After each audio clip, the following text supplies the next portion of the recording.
বর্তমান রাজনীতিতে যেভাবে আগের দলকে অস্বীকার করা বা যে দল থেকে দীর্ঘদিন সুযোগ সুবিধা নিয়েছে সেই দল থেকে বেরিয়ে আসা, এগুলো কিন্তু এক অবক্ষয়িত সমাজেরই চিত্র বলে আমি মনে করি।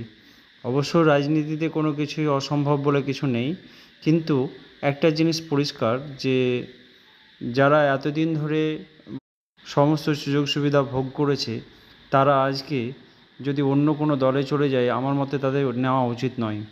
কারণ এরা এখন যে দল জিতেছে সেই দলের ভালো অবস্থা, ভালো পরিস্থিতি, তাকে কাজে লাগিয়ে এরা আবার সে আগের মতো নিজেদের প্রতিপত্তি ক্ষমতা বৃদ্ধি করবে, সম্পত্তি বৃদ্ধি করবে অবৈধভাবে।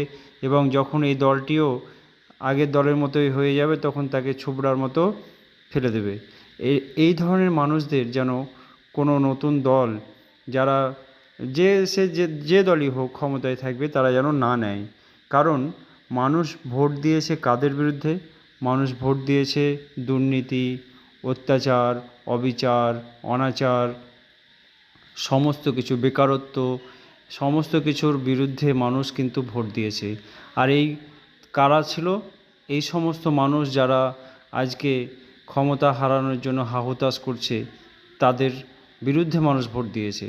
কাজেই যারা সরকার পক্ষ আছে তাদের বিষয়টা লক্ষ্য রাখা উচিত, এবং যারা একটা সময় সমস্ত সুযোগ সুবিধা ভোগ করেছে সেই সমস্ত নেতাদেরকে যেন দলে না নেওয়া হয়। কর্মী, সাধারণ মানুষ যারা আছে অবশ্যই তারা ভোট দিয়েছে বলেই তো সরকার এসছে, তাদেরকে নিতে পারে, কিন্তু এই সমস্ত যারা একটা সময় সমস্ত কিছু ভোগ করেছে, যাদের রস বসে আছে জিভে, তাদেরকে যেন না নেয়।